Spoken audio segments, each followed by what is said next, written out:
भारत के सभी राज्यों की खबर SNS न्यूज चैनल पर, खबर जो आपको रखे सबसे आगे।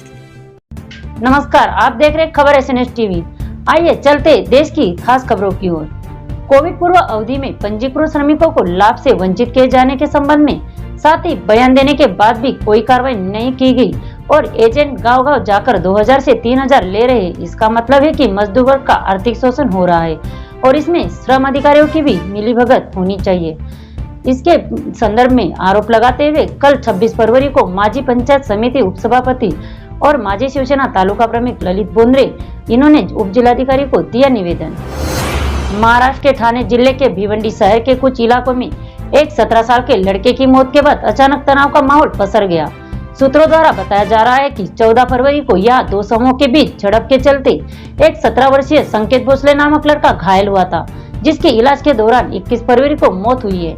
लेकिन भीम आर्मी संगठन का कहना है कि मृतक संकेत इसका अपहरण कर प्रताड़ित करने से उसकी मौत हुई है। इसी संदर्भ में भीम आर्मी संगठन भंडारा ने उप जिलाधिकारी को कल 26 फरवरी को दिया निवेदन और देकर सरकार से मुख्य मांग की है कि इस मामले की सुनवाई फास्ट ट्रैक कोर्ट में की जाए और सभी आरोपियों को सिर्फ और सिर्फ मौत की सजा दी जाए।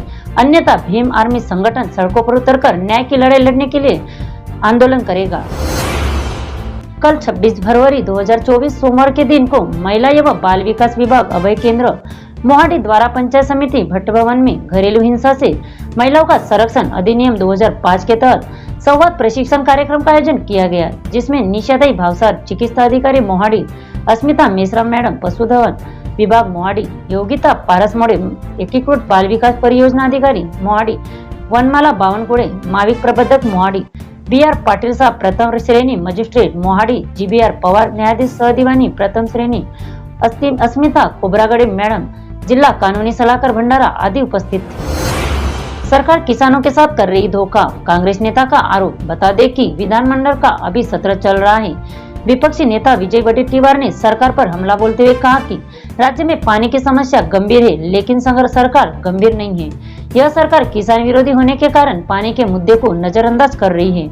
उन्होंने आलोचना की है कि पार्टी विभाजन में व्यस्त सरकार के पास सार्वजनिक मामलों के लिए समय नहीं है। समाजवादी पार्टी सांसद शफीकुर रहमान बर्क का निधन, 94 साल की उम्र में ली अंतिम सांस। बताते चले कि समाजवादी पार्टी के वरिष्ठ नेता और संभल से सांसद शफीकुर रहमान बर्क का मंगलवार को निधन हो गया। वे 94 साल के थे। शफीकुर रहमान बर्क काफी दिनों से बीमार चल रहे थे और मुरादाबाद के एक अस्पताल में एडमिट थे। पिछले दिनों सपा मुखिया अखिलेश यादव उनसे मिलने अस्पताल भी गए थे। आगामी लोकसभा चुनाव में समाजवादी पार्टी ने उन्हें संभल से प्रत्याशी बनाया था।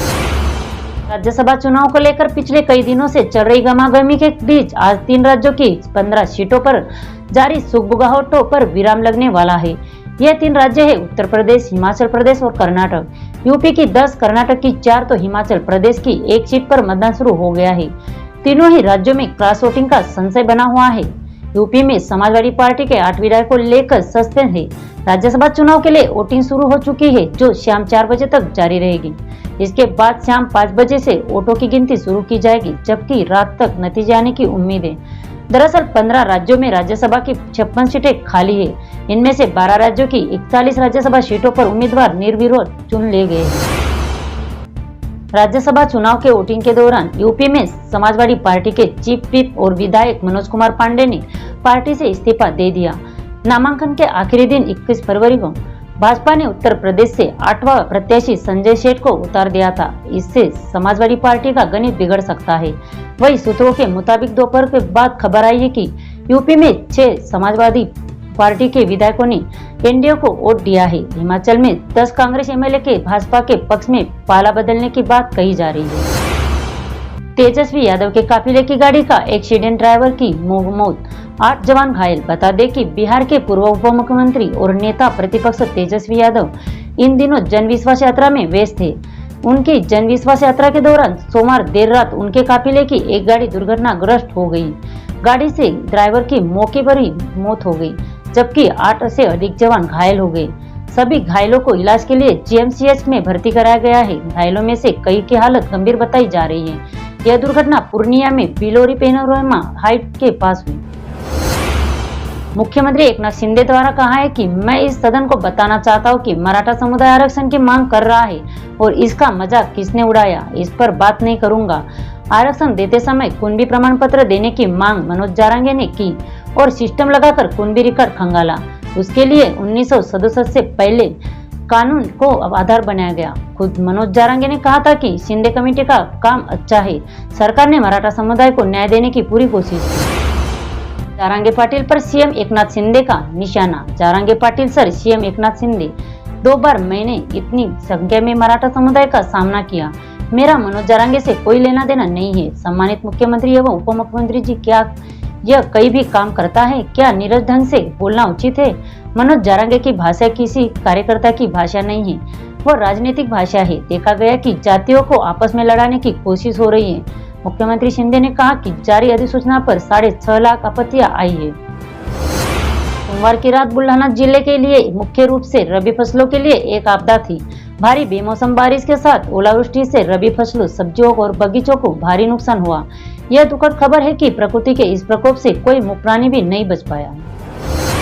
छतरपुर जिले से एक ताजा मामला सामने आया है, जहां पति के सामने बाघ ने पत्नी पर किया हमला, जिसमें उसकी मौके पर ही मौत हो गई। घटना दोपहर करीब 2 बजे बल्लारपुर शहर के पास एक नाले के पास हुई। मृत महिला का नाम लाल बच्ची चौहान 60 है। बल्लारपुर के दीनदयाल वार्ड निवासी राम अवध चौहान अपनी पत्नी लाल बच्ची चौहान के साथ बकरी चराने जंगल क्षेत्र में गए थे। भंडारा गोसेखुर्द परियोजना के कारण धीवर समुदाय को बहुत नुकसान हुआ। पारंपरिक तरीके से आयोजित किया गया बांध के सामने मछली पकड़ना बंद हो गया। धान, तरबूज के महल नष्ट हो गया।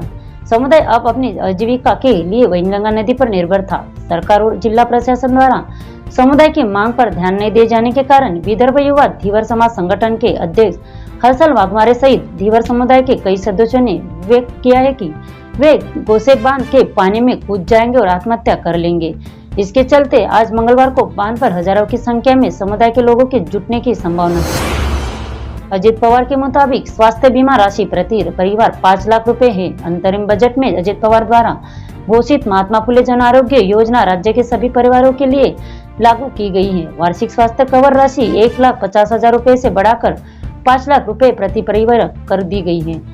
महिलाओं को पिंक रिक्शा उपलब्ध कराने की योजना क्रियान्वित की जा रही है। महिला एवं बाल कल्याण विकास विभाग को 3,107 करोड़ रुपए का प्रावधान 12 बलुतेदार समुदाय के समग्र विकास के लिए संत गाडगे बाबा 12 बलुतेदार आर्थिक पिछड़ा विकास निगम की स्थापना की जाएगी। सूत्रों के हवाले से पता चला है कि भंडारा जिला अंतर्गत वरठी ग्राम के ग्राम सेवक और स्थानिक स्वराज्य के कर्मचारी सामान्य निधि में पैसा जमा न कराए बिना लोगों को गुमराह कर रहे हैं। साथ ही बांधकाम कामगार विभाग की तरफ से पेटी और किचन सेट वितरण करने हेतु हर एक लोगों से पावती के नाम पर लिए जाते हैं 50 रुपए और लोगों को पानी बिल तथा घर टैक्स पूरा कीजिए तभी यह पावती दी जाएगी, ऐसा कहा जाता है। इस संदर्भ में स्थानीय लोगों ने उन लोगों पर जांच कर कार्रवाई की मांग की गई है। रविवार 25 फरवरी को नेशनल टेनर्स फेडरेशन पवनी शाखा द्वारा संत रोहिदास वार्ड पवनी में संत शिरोमणि रोहिदास महाराज जयंती कार्यक्रम आयोजित किया गया। इस अवसर पर पवनी शहरों में रंगोली प्रतियोगिता, चरित्र प्रतियोगिता, बच्चों के नृत्य प्रतियोगिता तथा संत रविदास महाराज महोत्सव के अवसर पर रैली का भी आयोजन किया गया।